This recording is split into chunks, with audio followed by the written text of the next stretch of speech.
Monsieur le ministre, je voudrais vous remercier et remercier toute votre délégation.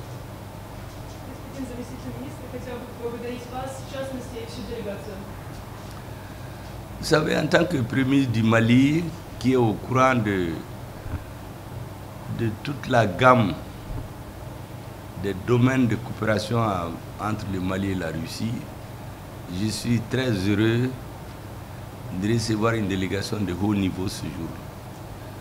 Je voudrais rappeler que lorsque notre pays était dans des difficultés indescriptibles, lorsque nous avions pratiquement perdu l'espoir, c'est la Russie qui s'est retrouvée aux côtés du Mali dans la difficulté. Et ça, nous ne l'oublions jamais. Et c'est pourquoi ils sont pour nous des vrais amis. Et les vrais amis, j'ai l'habitude de dire aux uns aux autres, c'est comme des étoiles. On les voit dans l'obscurité. Quand c'est très sombre, quand c'est très difficile, c'est en ce moment qu'on voit les vrais amis. Et la Russie s'est retrouvée à côté de nous lorsque pratiquement tout paraissait perdu. Vous avez un patrie nadejdu. Когда Россия приехала с нами. Et aujourd'hui au Mali, même dans les plus grandes campagnes, même les personnes qui n'ont pas de grandes instructions, même dans les villages, tout le monde comprend le sens profond des relations entre le Mali et la Russie. Et en septembre 2021, le 27 septembre exactement, j'ai lâché à la tribune des Nations Unies, dans un discours que j'ai tenu, le mot « abandon en plein vol » pour expliquer à la communauté internationale pourquoi nous n'avons pas le choix que de coopérer avec la Russie. Parce que tous ceux qui étaient supposés être nos amis, ils nous ont laissés en plein vol. C'est comme lorsque vous êtes dans un avion, arrivé à une certaine altitude, votre partenaire ouvre la fenêtre, il vous dit de sortir. C'est ce que les autres nous ont fait. Et à ce moment-là, c'est la Russie qui nous a tendu la main. Et notre parachute, nous n'avons pu l'atterrir tranquillement. Et ce mot abandon en plein vol est rentré maintenant dans le lexique, dans le dictionnaire diplomatique du monde aujourd'hui. Abandon en plein vol, ça veut dire trahir quelqu'un au beau milieu de la lutte. Et ça, tout notre peuple comprend ça aujourd'hui. Même dans les coins les plus éloignés, les gens comprennent à quel moment les relations entre nous et la Russie se sont consolidées et ont pris une nouvelle tournure. Et je vais lui raconter une anecdote. Ma sœur qui est au village, c'est des illettrés. Son mari m'a raconté une petite histoire qui m'a fait rire. Je lui ai dit, mais où est-ce que vous avez appris ça? Il dit, mais c'est dans tous les villages, c'est ce que tout le monde dit. Ils disent là-bas que quand j'ai tenu mon discours à la tribune des Nations Unies, dans l'avion qui m'a ramené, il y a des chasseurs bombardiers des autres pays qui ont voulu détruire l'avion. Et que c'est Poutine qui a envoyé un avion pour le défendre. Alors lorsqu'elle m'a dit ça, ça m'a fait rire. J'ai dit, mais qui vous a dit ça? Elle dit que c'est ça l'image qu'il y a au village. Et ils me disent que tous les villages pensent comme ça.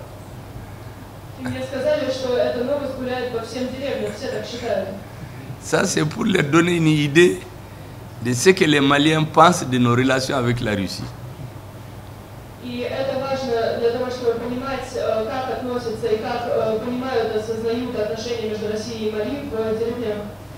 Et vous savez, un homme, un gouvernement, pour être légitime, il a besoin d'assurer la sécurité physique de ses citoyens. C'est le premier élément de légitimation d'un pouvoir. Le deuxième, une fois que vous êtes sécurisé, vous avez envie de manger, de vous nourrir.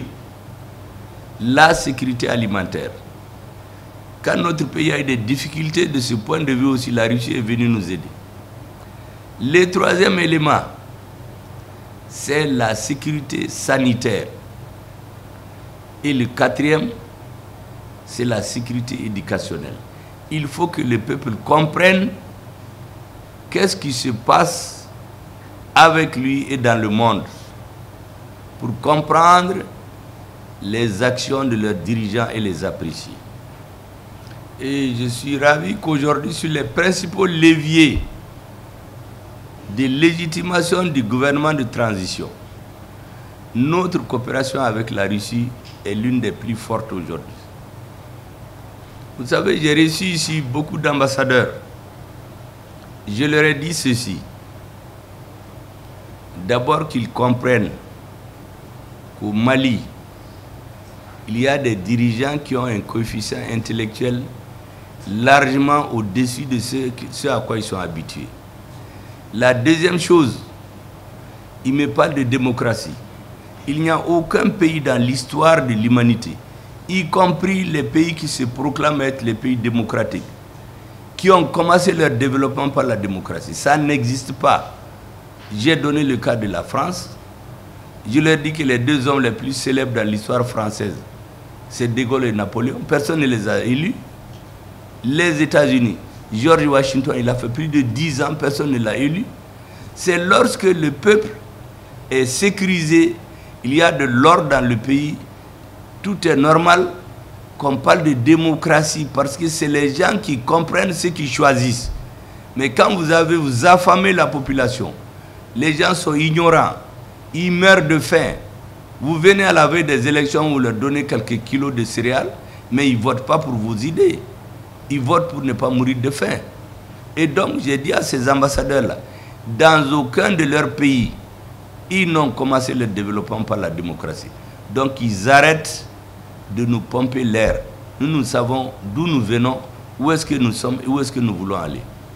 Je me félicite du fait que dans notre coopération avec la Russie, on ne vient pas nous donner des leçons.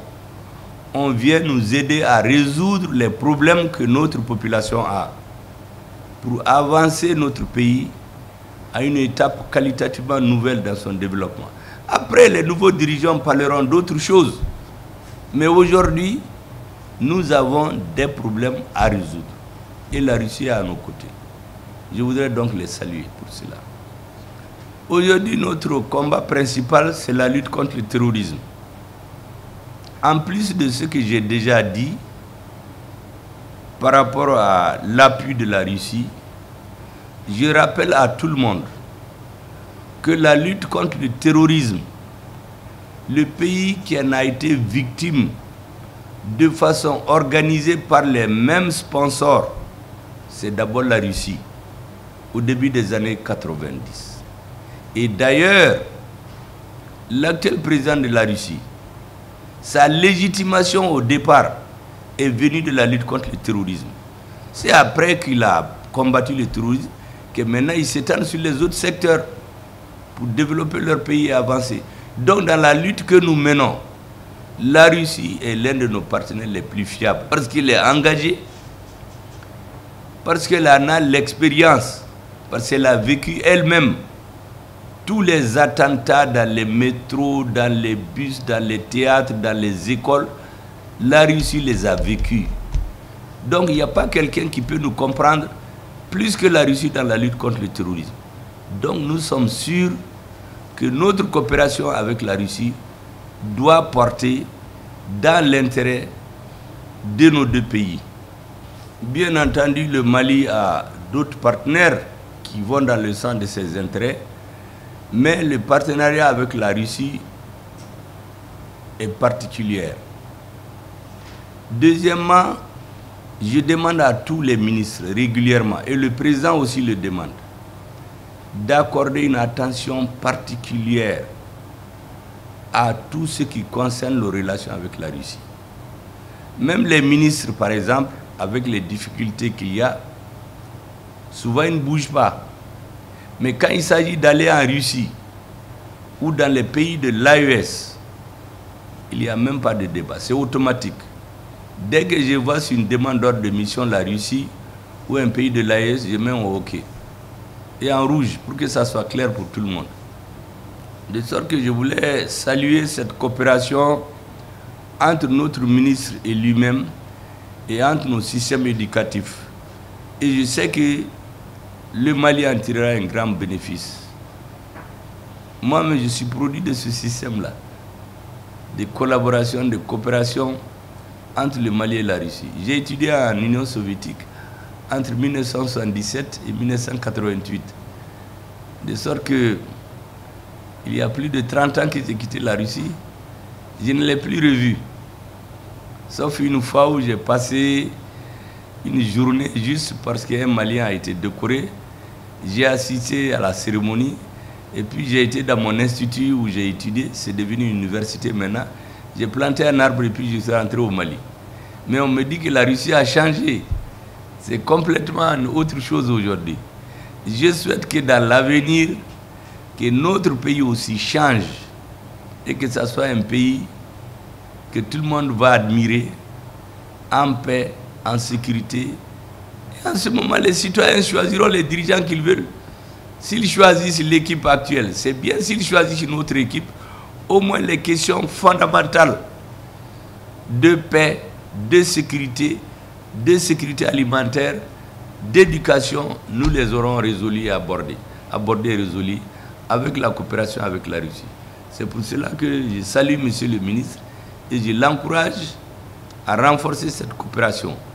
J'espère que cette visite ne sera pas la dernière, qu'il y en aura beaucoup d'autres. C'est ce que je voulais dire, M. le ministre.